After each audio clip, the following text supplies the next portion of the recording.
കാര്യങ്ങളിലേക്ക് വരാം. ഇപ്പോൾ രാഹുൽ ഈശ്വർ നമുക്കൊപ്പം ചേരുന്നു. ശ്രീ രാഹുൽ ഈശ്വർ, ഹേമ കമ്മീഷൻ റിപ്പോർട്ട് പുറത്തുവിടണമെന്ന ഉത്തരവാണ് ഇപ്പോൾ വരുന്നത്. സംസ്ഥാന വിവരാവകാശ കമ്മീഷണർ ഉത്തരവ് നൽകിയിരിക്കുകയാണ്. ഒന്നും മറച്ചു വെക്കരുത്, സ്വകാര്യ വിവരങ്ങൾ ഒഴിച്ചുള്ള എല്ലാം പുറത്തുവിടണമെന്ന് പറയുന്നു. താങ്കളുടെ അഭിപ്രായം?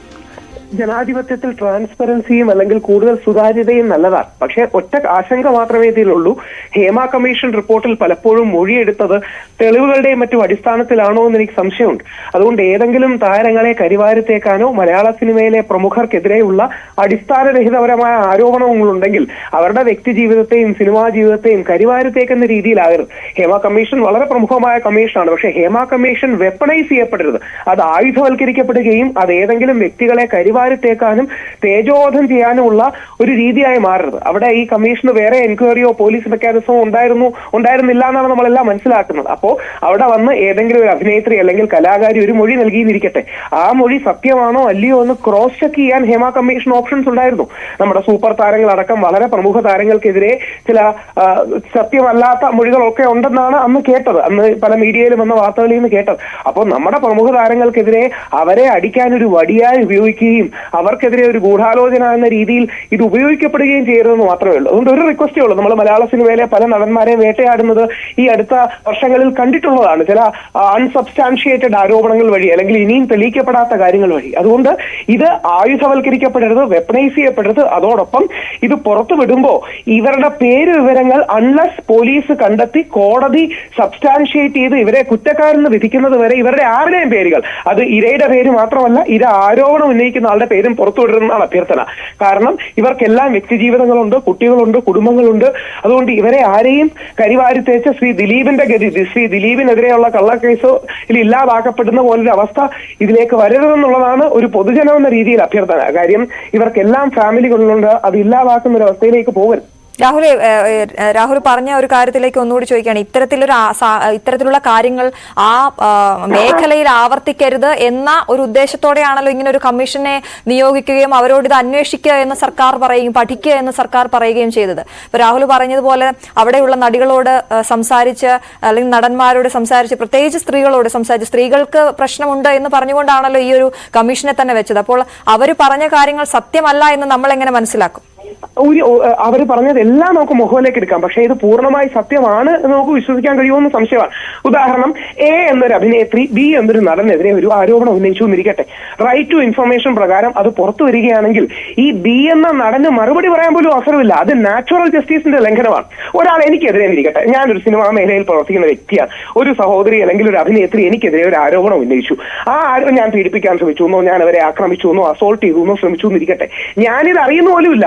നാളെ RTA പ്രകാരം എന്റെ പേര് പുറത്തു വന്നാൽ ഒരു കമ്മീഷൻ റിപ്പോർട്ടല്ലേ, കമ്മീഷൻ എൻക്വയറി അല്ലേ, ഇയാൾ കുറ്റക്കാരനാണെന്ന് ജനങ്ങൾ ധരിക്കില്ലേ? എനിക്ക് വീട്ടിൽ ഭാര്യ 2 പിള്ളേരും ഒക്കെ ഇല്ലേ? അപ്പം ഇത് ഞാൻ എന്നെ ഉദാഹരണം വെച്ച് പറഞ്ഞതേ ഉള്ളൂ, ഞാൻ സിനിമാ രംഗത്ത് പ്രവർത്തിക്കുന്നതല്ല. അപ്പം നാളെ ഏതൊരു താരത്തിനെതിരെ വരും. അതുകൊണ്ട് വളരെ ശക്തമായ ഒരു അഭ്യർത്ഥന, ഇല്ലെങ്കിൽ അമ്മ അടക്കമുള്ളവർ അതിൽ ആക്ഷൻ എടുക്കുകയും വേണം. ഇതിൽ ആരുടെയും പേരല്ല പ്രധാനം. അവിടെ എന്തെങ്കിലും സിസ്റ്റമിക് ഇഷ്യൂസ് ഉണ്ടെങ്കിൽ തീർച്ചയായും അത് പരിഹരിക്കണം. പരാതി പരിഹാര സെല്ലുകൾ വേണം. ഇരയുടെയും കോടതി കുറ്റക്കാരനാണെന്ന് വിധിക്കുന്നത് വരെ ഒരു വ്യക്തിയുടെയും പേര് ഇതിൽ വെളിവരരുത്. അതായത് നമ്മുടെ ഏതെങ്കിലും ഒരു, ഇപ്പൊ ഈ അടുത്തിടയ്ക്ക് ഞാൻ ഇപ്പൊ എല്ലാവർക്കും അറിയാവുന്ന പേര് പറയാൻ, ശ്രീ ഒമർ ലുലുവിനെതിരെ ഒരു ആരോപണം വന്നു. അദ്ദേഹം കോടതിയിൽ പോയി ജാമ്യം എടുക്കുകയും അത് കൺസെന്റ് പ്രകാരമാണെന്ന് പറഞ്ഞു. നാളെ ഈ പ്രത്യേക പെൺകുട്ടി അല്ലെങ്കിൽ വിജയബാബുവിന്റെ കേസ് വന്നു. വിജയബാബു ഈ കുട്ടിയും കൺസെന്റിലാണ് ഇത് ചെയ്തതെന്ന് അദ്ദേഹം കോടതിയിൽ ധരിപ്പിക്കുകയും അദ്ദേഹത്തിന് ജാമ്യം കിട്ടുകയും മറ്റും ചെയ്തു. നാളെ ഏതെങ്കിലും ഒരു വ്യക്തി എന്റെ പേര് അല്ലെങ്കിൽ ഏതെങ്കിലും ഒരു നടന്റെ പേര് പറഞ്ഞു എന്ന് കരുതി ഞങ്ങൾ തെറ്റുകാരാവൂ? ഞങ്ങളിത് അറിഞ്ഞിട്ട് പോലും ഉണ്ടാവില്ല. അപ്പൊ നമുക്കിത് ഡിഫെൻഡ് ചെയ്യാൻ പോലും അവസരം പോലും ഇല്ല.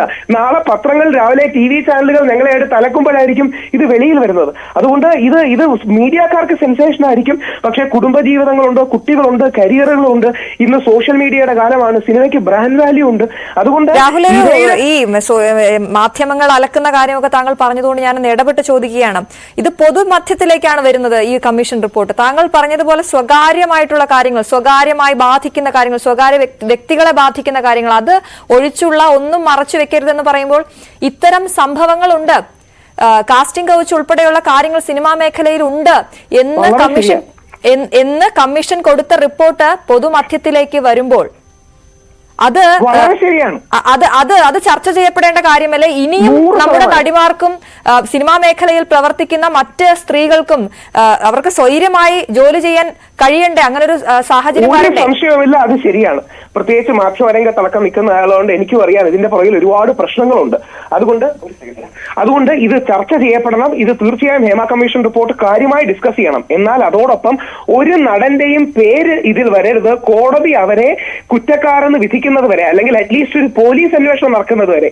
അത് നടക്കുന്നതിന് മുമ്പ് ഈ നടന്മാരുടെ പേര് വെളിയിൽ വന്നാൽ അവരുടെ സിനിമാ ജീവിതത്തെ അത് ബാധിക്കും, കുടുംബജീവിതത്തെ അത് ബാധിക്കും. അവരുടെ കുട്ടികൾ സ്കൂളിൽ പോകുന്നവരാണ്.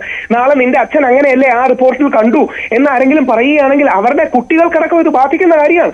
വിജയബാബുവിന്റെ, ഒമർ ലുലുവിന്റെ, ശ്രീ ദിലീപിന്റെ അടക്കമുള്ള എല്ലാ കേസുകളിലും നമ്മൾ ഈ ദുര്യോഗം കണ്ടതാണ്. അതുകൊണ്ട് ഒരു ആണിനെ ആക്രമിക്കാനുള്ള, നടനെ ആക്രമിക്കാനുള്ള, പുരുഷനെ കരിവാരി തേക്കാനുള്ള ഒരവസരമായി ഇത് മാറരുത്. പകരം സ്ത്രീകൾക്ക് എല്ലാവിധ ഫെസിലിറ്റിയും നൽകുന്ന, എല്ലാവിധ ജസ്റ്റിസും നൽകുന്ന ഒരു നീക്കവും ആവണം. പറഞ്ഞു. ശരി, വളരെയധികം നന്ദി. ശ്രീ രാഹുൽ ഈശ്വറാണ് നമ്മളോട് സംസാരിച്ചത്.